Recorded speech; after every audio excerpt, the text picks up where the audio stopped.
on the night team. UAW Local 862 threatening to strike at the Kentucky truck plant once again. The latest movement in local contract negotiations between the union and automaker. We put, a perimeter, a hedge of security, right? Protection around our membership. Plus, a new bill in the Kentucky House would weaken child labor laws. And hopefully they'll get off the couch, quit playing Nintendo games, and actually make money. Why Kentucky's governor is against it.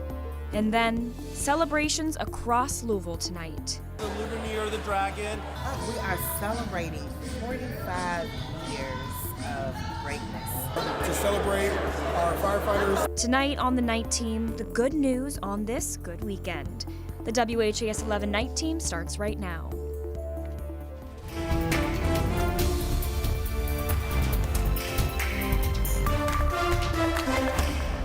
9,000 workers at Ford's Kentucky truck plant are once again threatening to go on strike over disputes surrounding local contract negotiations. Thanks for joining us here a little late on the night team. I'm Alex Dieterer.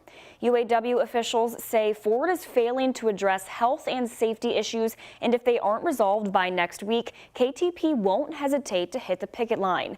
But just how likely is that move to be taken? WHAS 11's Connor Steffen attempts to answer that question for you tonight.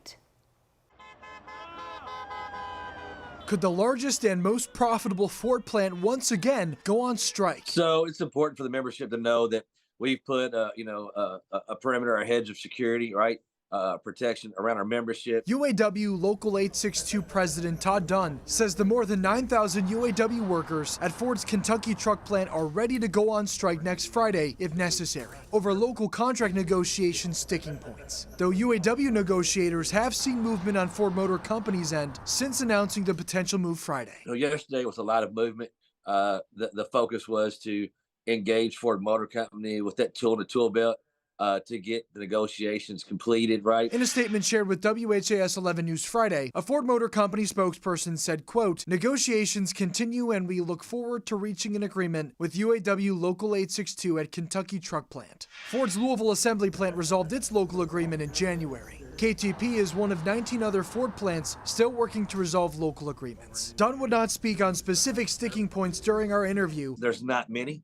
And we're moving the needle, and I think we're going to close it out soon. I hope we do. But in a UAW press release sent out Friday, officials said central issues in negotiations are health and safety inside the plant. It also mentions the company's attempts to, quote, erode the skilled trades at a KTP. However, that formula we talked about, we want to uphold the integrity of that and make sure that we can still have the number of trades we need to keep the plant running. As one key part of the national UAW deal, Ford is offering $50,000 buyouts to older skilled KTP and LAP workers. As of now, Dunn says about 750 workers across both plants are seeking a buyout. UAW Ford is on top of actually knowing what those numbers are. So I would not deflect, but allow the collective bargaining to answer that question. As bargaining continues and a strike looms overhead, local UAW officials remain hopeful a resolution will soon be reached. In Louisville, Connor Steffen, the WHAS 11 night team, on your side.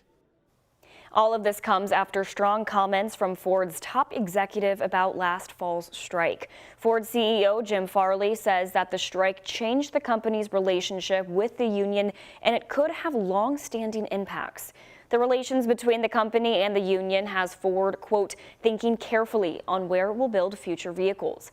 Ford CEO Farley made these comments at the Wolf Research Global Auto Conference. The Louisville truck plant is one of Ford's most profitable factories, and it was one of the first to be shut down during the UAW strike. The UAW made strong wage gains after a 6-week strike at selected plants run by Ford, General Motors, and Jeep maker Stellantis.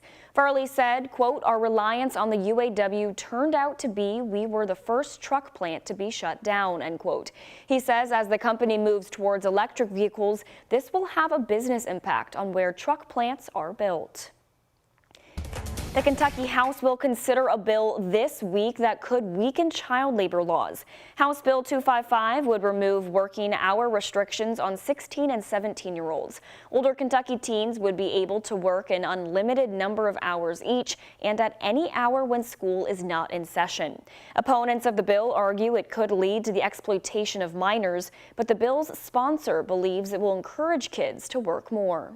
I think this is good to get people out into the workplace, get them some work experience, and hopefully they'll get off the couch, quit playing Nintendo games, and actually make money. It's hard to see how allowing additional hours and days of work will not impinge on the success of preparing for post-secondary education or vocational pathways to good jobs following high school. Kentucky Governor Andy Beshear was asked about the bill this week. He says current laws are there to protect kids' education.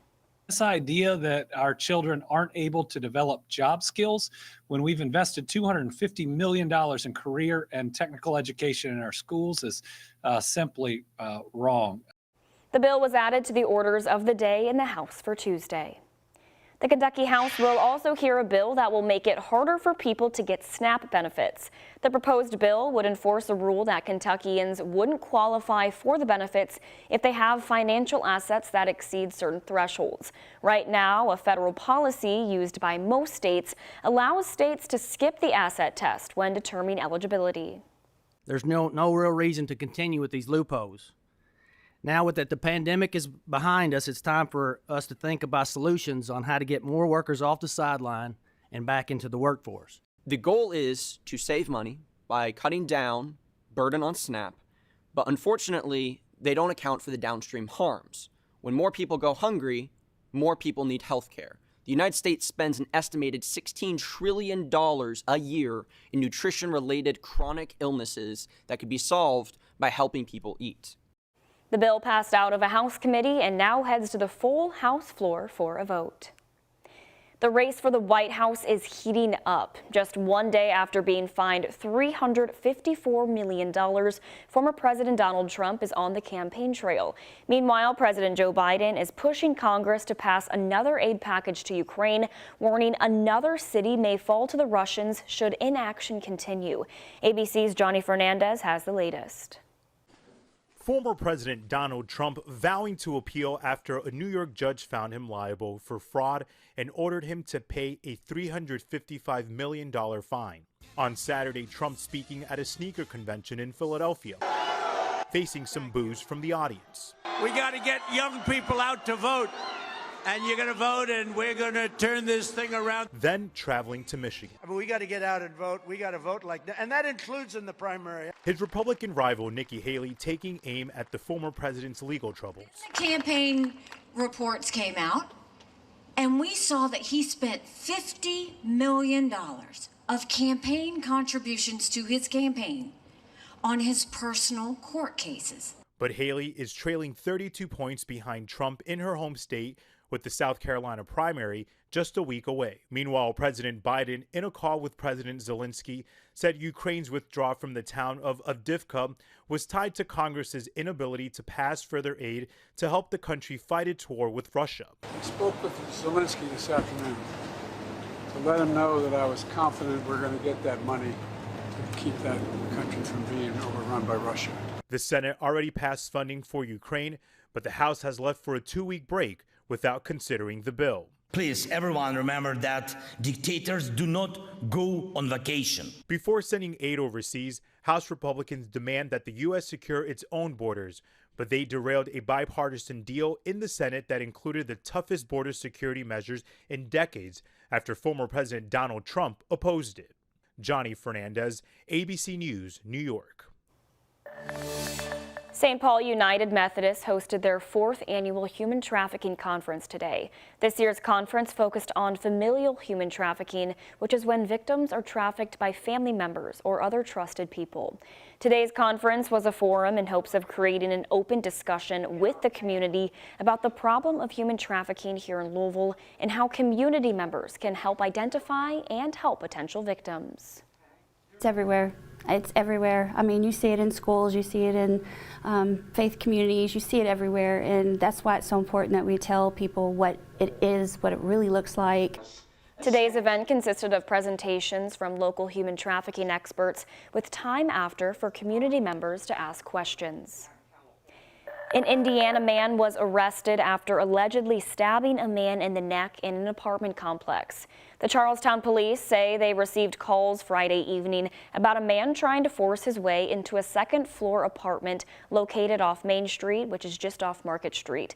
Police say 27-year-old Ryan Fox stabbed a man inside the apartment and then ran from the scene. The victim was taken to UofL Hospital, where police say he is stable after surgery.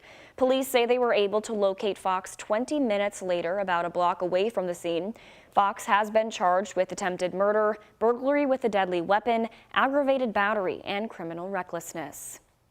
A man has also been arrested in connection to a fatal shooting back in November. 23-year-old Stephen Robinson Jr. was arrested for murder, wanton endangerment, and possession of a handgun by a convicted felon.